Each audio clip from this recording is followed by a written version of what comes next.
Okay, so we were interested in getting someone here from one of these big players in the big data world, and we were very lucky to find Cameron Holbrook that works for Amazon, has a career dedicated for precision agriculture, and we didn't really realize before that Amazon has an ag division, and that they are working actively in trying to find solutions for the agricultural sector too. So we have to make the switch now, and I'm pleased to have Cameron with us this afternoon talking about big data for innovative solutions in ag. All right, well, I'll go ahead and get started. So I am extremely grateful to be here today. I have to say that when I landed this morning in Reno, it was a breath of fresh air. Last week I was in Las Vegas for a conference that Amazon was holding, and I grew up on a farm in the middle of nowhere, and so I'm just not a big fan of being in a big city for a long time. So it felt really, really good that I was like, okay, I'm back in the state of Nevada.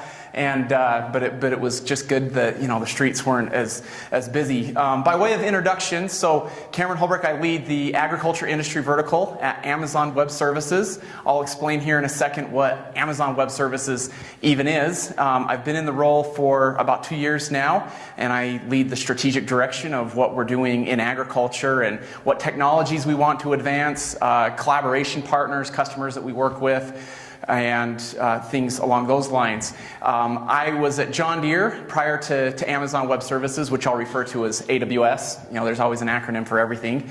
And so I was at John Deere for 8 years. I worked in autonomous tractors, global expansion of cotton harvesters into China, India, and Israel. And then I led a manufacturing production line for self-propelled sprayers.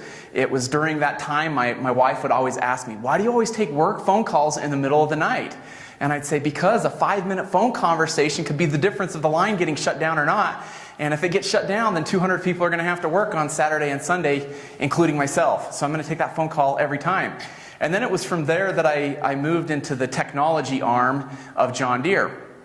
And I had the opportunity to do strategic partnerships specifically focused on digital collaborations for John Deere with other large multi-billion-dollar agricultural companies. And so it was during that time that John Deere had made the strategic decision to move all of their data to the cloud and to move all in on the cloud, but then specifically on AWS. And so I got really familiar with AWS and some of the capabilities, and that's kind of what led to the job that I've got now. But before I was at John Deere, I was a full-time farmer in between college and John Deere. My family has a 7,000-acre wheat farm in northern Utah, and so I helped to manage that farm for a few years. And we did have a livestock feedlot as well that we got rid of when I was a teenager. So I've been around agriculture one way or another my whole life. So people at Amazon refer to me as the farm nerd, literally, and I'm okay with that. I'm comfortable being called the farm nerd, and so it's good. But with that, just to give, before I dive into the specific slides, just to give a little bit of background on what is the cloud. A lot of people even ask, what is the cloud? And so it's basically the opportunity to have access to technologies and resources, technological resources via the internet. And so rather than having to have all of your data and your technology all in your local computer or on-premise within your company's four walls, it's the ability to store that data in the cloud in a large data center. And if you want to have access to the capabilities of the cloud, you can use them via the internet. And it's basically a pay-as-you-go business model. So very, very similar to electricity. If I want to turn on the lights in my kitchen, I flip the switch on, it's available, it's ready to go, and I pay for it when I I use it. If I don't want to use that electricity anymore, I just shut the light off and I don't pay for it. And so the cloud's very much the same way, but kind of the history behind that is, Amazon.com started in the mid-1990s, and during that time, the company was built on top of, the technologies that AWS has, and, the cloud, if you will. And so it really allowed the company to scale up very, very quickly. And so it was about 13 years ago that our CEO, Andy Jassy, he approached Jeff Bezos and said, hey, I really think that we have all this extra data storage capacity that we could make available to others to use. There's times that we really, really need that capacity, like around Christmas when everybody's buying packages, needs gifts and buying online. But then there's times where there's a lot of excess capacity that we're not even using. And so the decision was made to start this new business called Amazon Web Services. But it was super, super confidential. Couldn't tell anybody about it for fear that if our competitor on the other side of Lake Washington in Seattle found out about what we were up to, we knew that they were going to just crush us and put us out of business.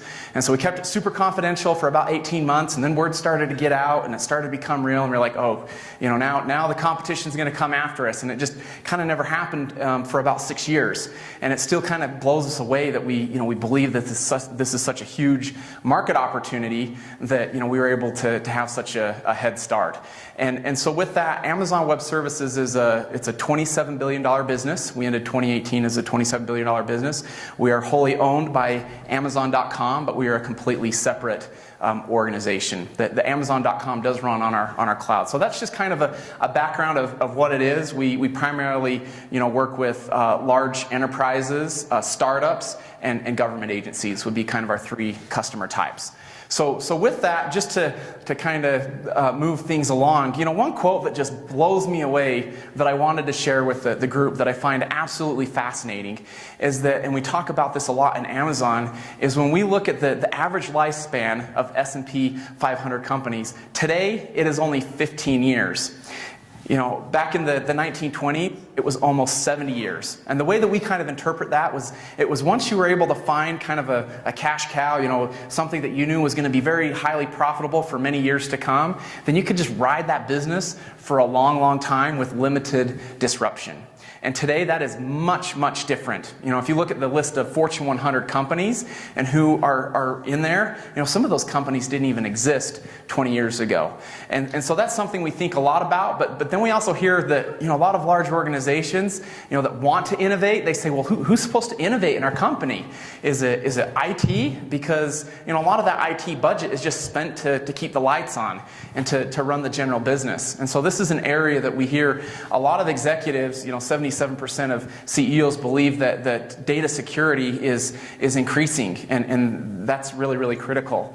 And so we hear a lot of our customers that'll say we really need to be able to focus on how we're going to differentiate our company, what we need to do to not be disrupted by others, and how we can innovate, but at the same time what we can do to reduce risk. And so with that, this is where we talk with a lot of companies just about innovation in general. And what is the Amazon culture of innovation? And so I wanted to just go through a few things specifically about Amazon and how we innovate. Because for me, having come from John Deere, a company that I love, I bleed John Deere green, and my family operates green equipment. Very, very traditional company and rigid with a very, very strong culture. Amazon would be a complete opposite. Both great and strong in their own cultures, but a very, very different way of innovating that is extremely unique. And so I just wanted to share a few things on that really quick. But I'm going to pause really quick and ask everyone to just take a quick read on this slide.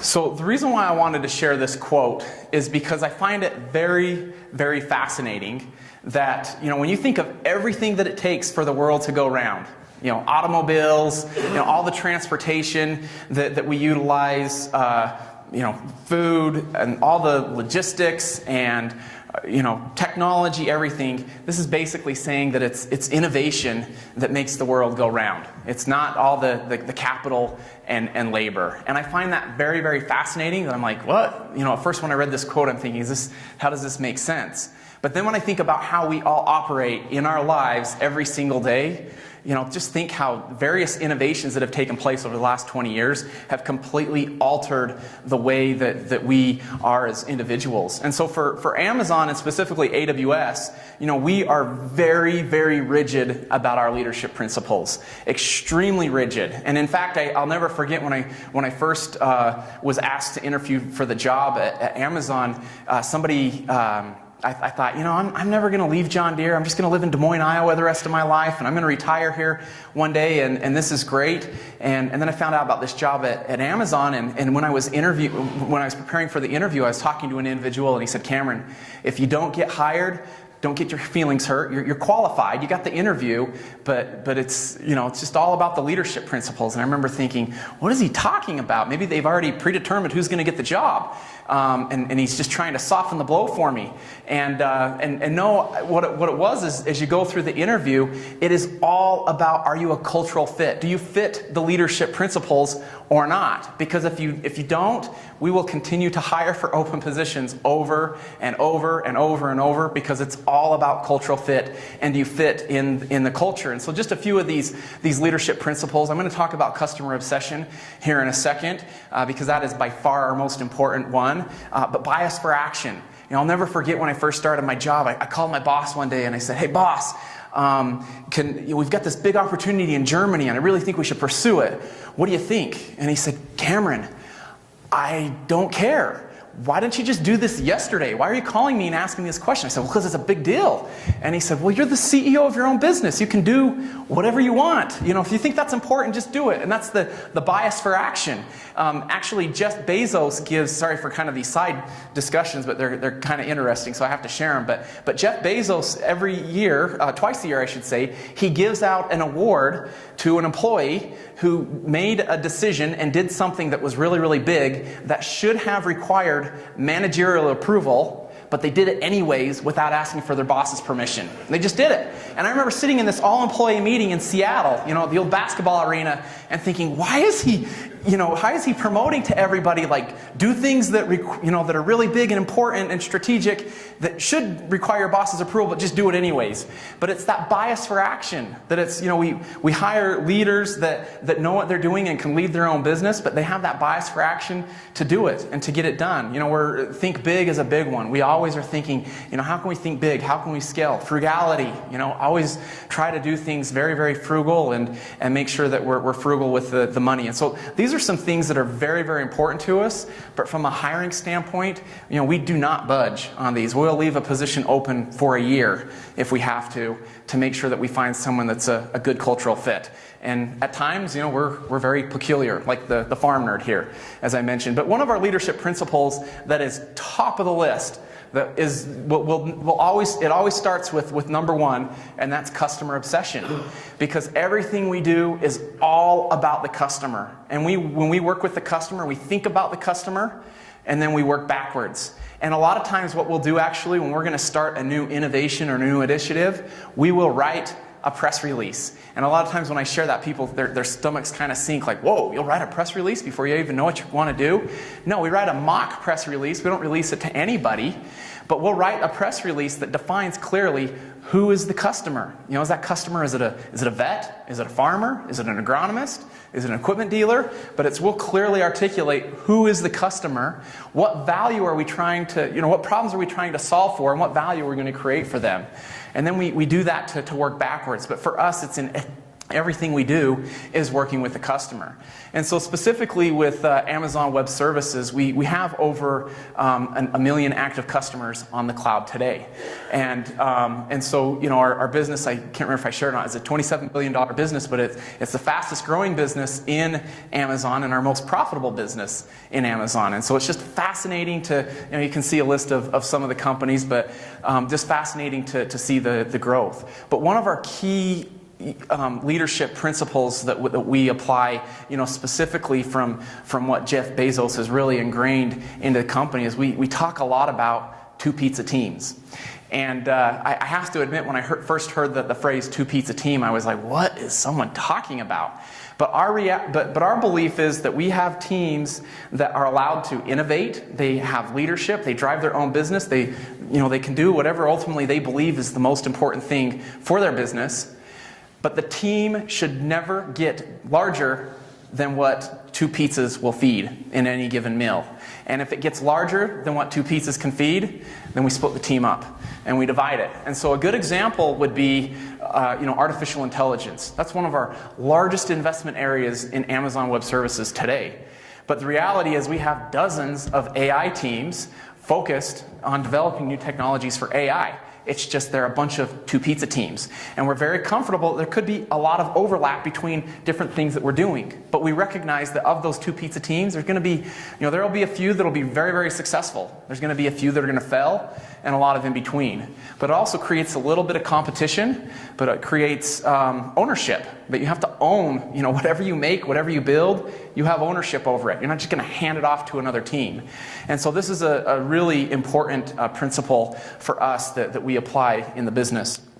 I'm going to check my time here. So with that, the other thing that I would like to throw out is just that we are very comfortable with failures.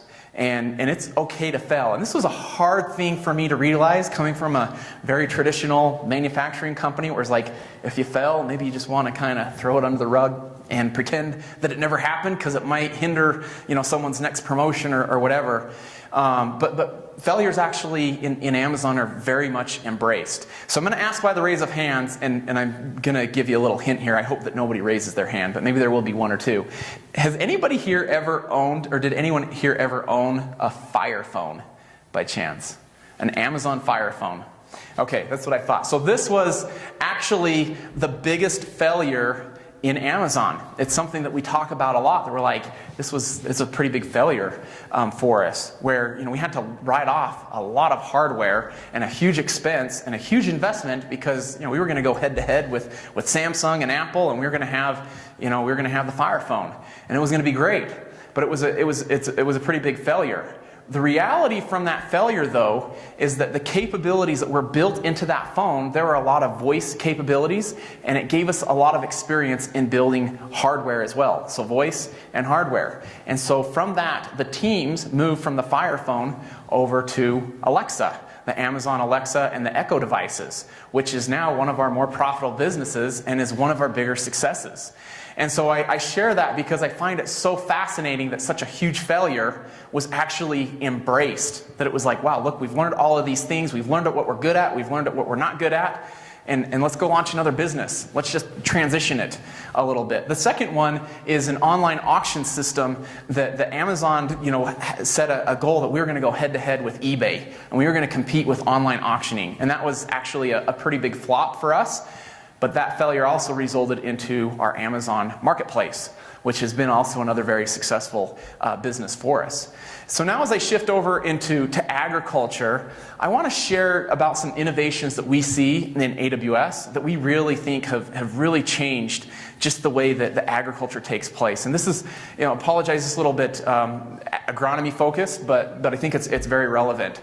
And so the first is just around mechanization. I don't think most of us in this room really think about how mechanization has changed things. For me, I hear the stories about my great-grandfather that started buying equipment and how cool that was. But that really changed the way that agriculture has taken place, and is still changing things quite a bit in developing countries.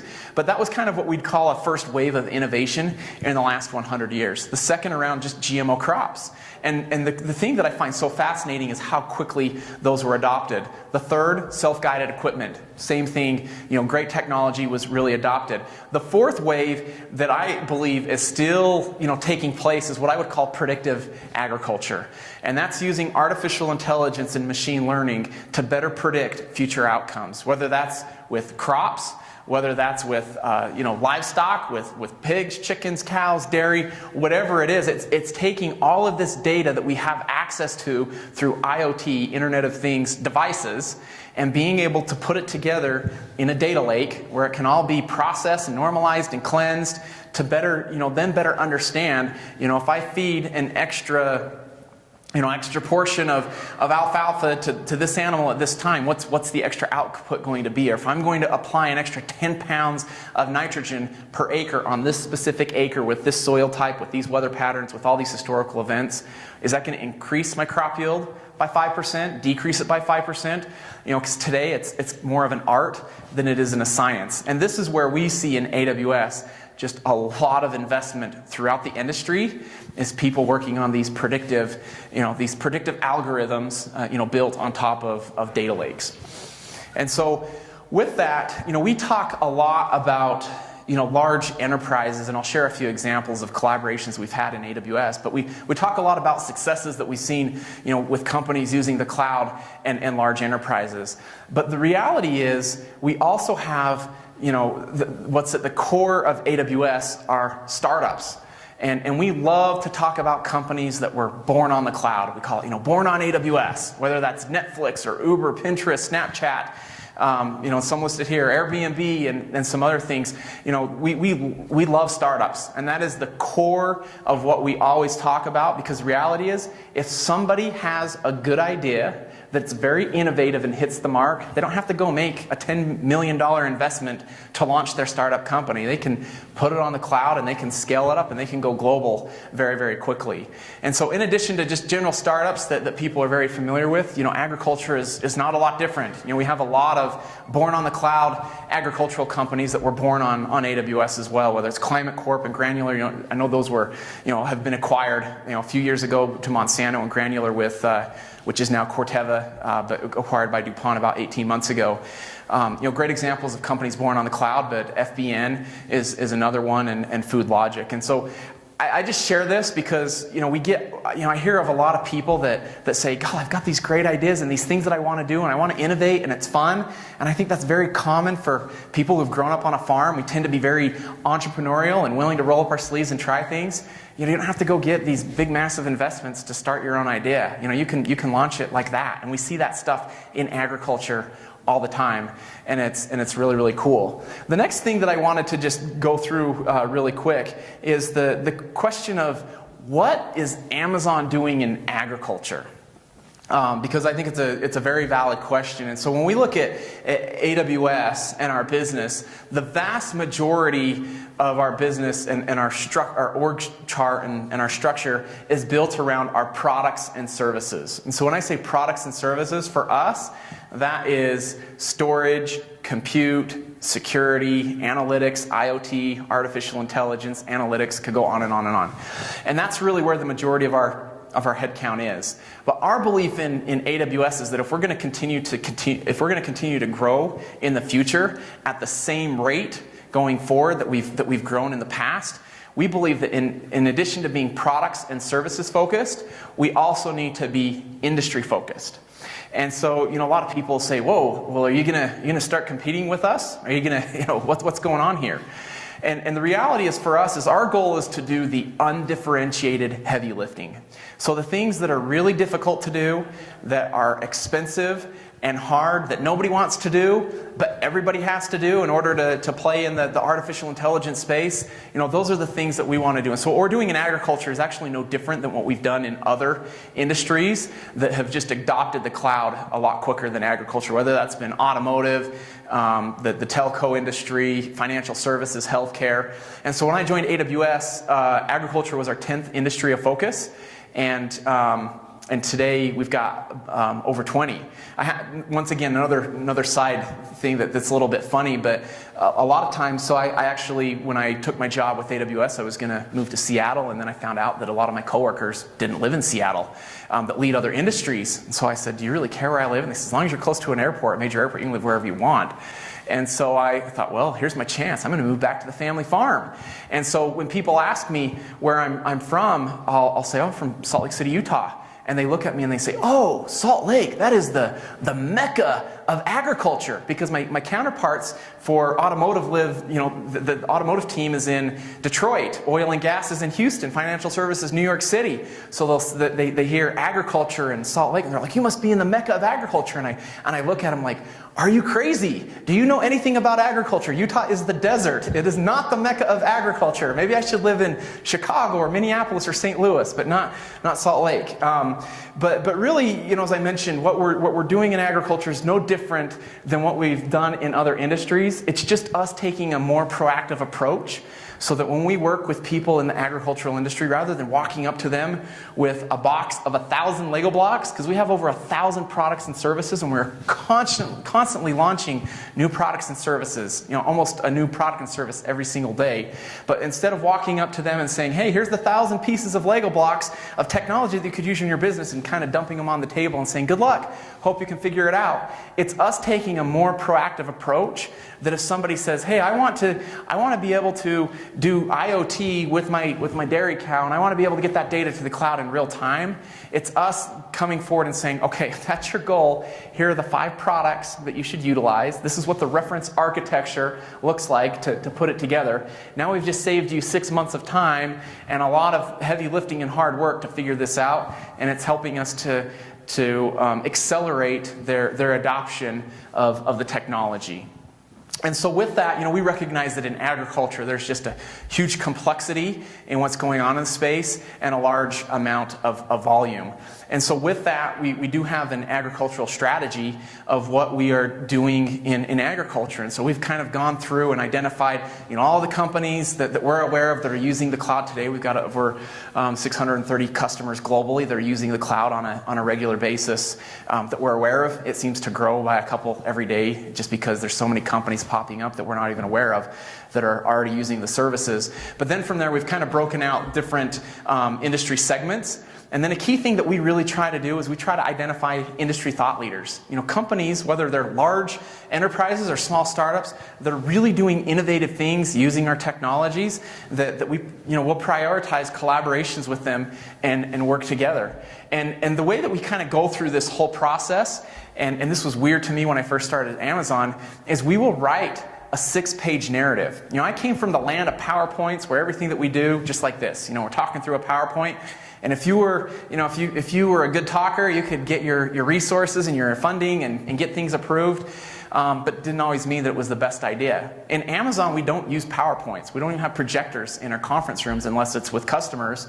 We write 6-page narratives. And they're not just 6 pages, they're 10-point font, single-spaced, narrow margins with like 20 pages of appendix to go with it. And so whenever you have a big idea, and so when we first launched agriculture in AWS, my boss, 1 month in said, go write a 6-pager. And I said, can I have a template, to figure out how to write the 6-pager? He said, no, just write 6 pages. And if you don't have 6 pages worth of data of what you want to do and how you're going to do it in a clear plan, then you're not ready to build this business yet.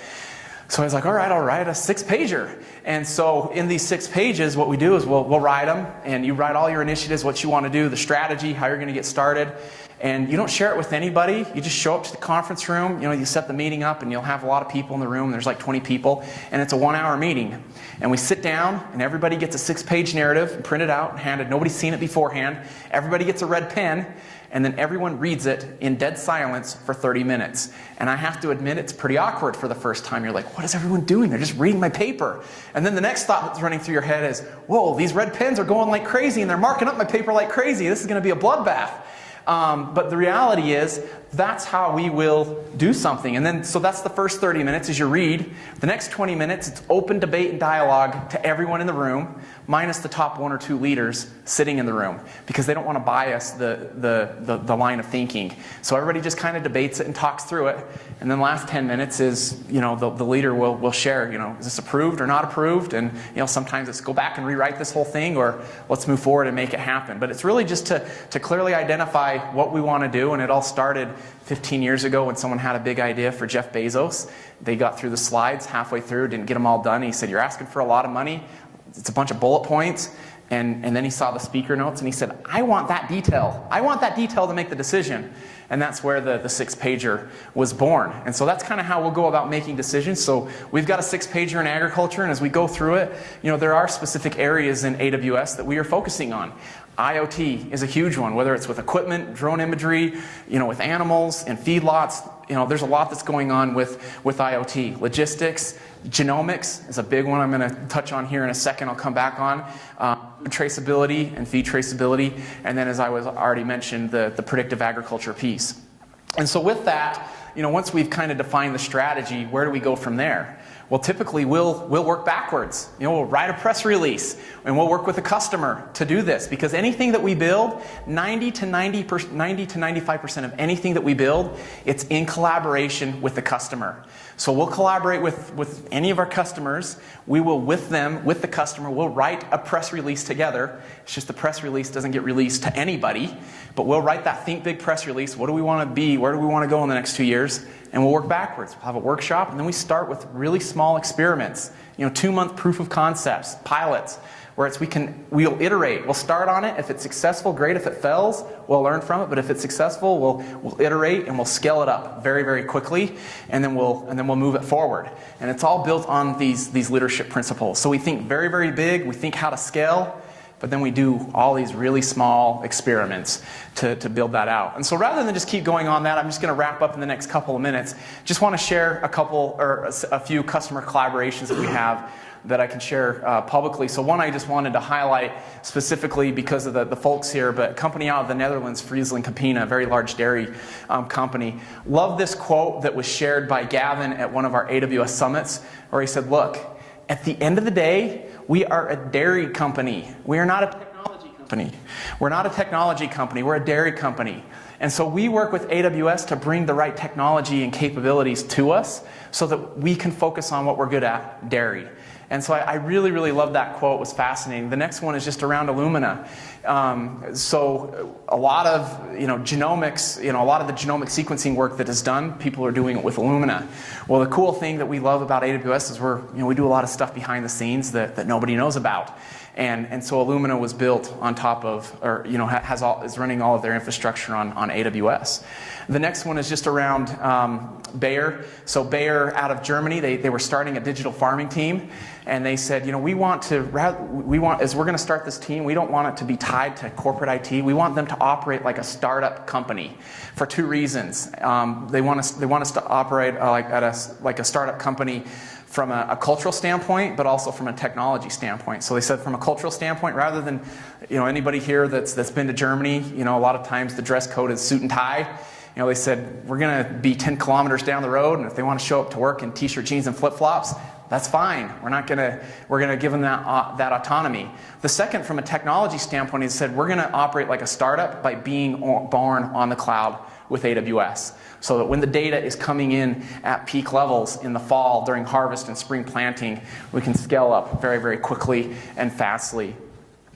Just a couple more here, and I'll wrap it up. But the John Deere, this is a really fascinating article about how they're using artificial intelligence to make real-time adjustments on the combine. So as the crop is going through the header up through the feeder house, being able to make those adjustments. I'll never forget when I was a little kid, I'd sit on the armrest of the seat next to my dad, and I'd always, we'd have to climb out and go in the back and look, and are the wheat kernels getting cracked, and how much chaff is going in the bin, and we'd adjust it. It takes 30 minutes. Now a lot of this is being done at the edge, where there isn't even internet connectivity. The capabilities are brought right to the combine, and the computing can be done on the edge. So really, really fascinating article, and really cool. The next is just Monsanto, where they made the decision to move their petabyte scale geospatial data to AWS so they could run things a lot faster. And then this final story that I'll share, and I'll move on, is just around the company Figured. Probably never heard of them, but Figured is out of New Zealand. New Zealand's got some really fascinating technologies, even with dairy technologies in New Zealand. But Figured was a startup company, and the founder of the company, he went to his group and his team, and he said, look, we have 2 months left in business before we go bankrupt. So unless everybody in this room is working on one of these three things, then you're working on the wrong thing, because if we don't get one of these three things accomplished in the next 2 months, we're going to go bankrupt. So one day a company out of the United States calls them and says, hey, we really like your capabilities and we'd love to apply it to our company in the United States. What do you think? And the person on the phone is sitting there thinking, this isn't one of the three priorities. Sorry, I can't help you. And hangs up the phone. And then everybody's like, who was that? What was that all about? You know, it was this big debate. So then 2 weeks later, the company calls again. What was Farm Credit Services of America, which, you know, does a lot of financing in the United States. And here's a small startup company that's about to go bankrupt. Well, because Figured was born on the cloud, they were able to globalize their technologies that were based out of New Zealand into the United States, you know, immediately. And now they're a very thriving startup company out of New Zealand. I'll just fast forward through these, but DuPont, a pretty cool use case where Encirca Services moved all their data to the cloud in less than 6 months with what we call a lift and shift. It's taking the data from on-premise, lifting it, and shifting it over. So it's a pretty big deal. And then Digital Globe, where they're doing a lot with artificial intelligence. These are center pivot irrigation systems. So the final thing that I just wanted to close with is just around opportunities that we hear a lot about in AWS that I'd love to share with the group. You know, IoT, I'm not going to go into that just because there's a lot that, you know, data that can be captured with animal movements and eating patterns and when they're in the trough and temperatures. And so we're seeing a lot of activity with animals. It's pretty early stages where we've seen a lot of this activity. And we've seen a ton with equipment manufacturers over the years and seed and chemical companies. But with animals, we've just seen there's been a real push in the last 12 to 18 months. The next is just around genomics. I highlight this because in AWS we've seen so much done with genomic sequencing for humans, and there's so many capabilities there. We started to migrate a lot of those capabilities with human genomic sequencing into plant genomic sequencing. We've done some really cool stuff that would be awesome to share, but that'll be shared in the next several months as more gets launched. But now we're starting to see that, you know, we can apply a lot of these capabilities of doing genomic sequencing on the cloud, you know, for much cheaper, higher volumes, faster throughput with animals. We just haven't seen a lot there, but the capabilities exist, you know, for folks that are really willing to be innovative. Edge computing, that's, you know, limited internet connectivity and a lot of capabilities that are being made available through edge computing, and then, as mentioned already, predictive analytics. So with that, I'm going to wrap this up because my time is over. As you can tell, I am a farm nerd. I am very passionate about what I do. You can see my emotions all over my face that I love, you know, agriculture and technology, but it is a cool time to be in this space. But I think even specifically as it relates to livestock and cattle and dairy, there is a lot of low-hanging fruit. And that's not to say that there hasn't been tons of great and difficult work that's already been done.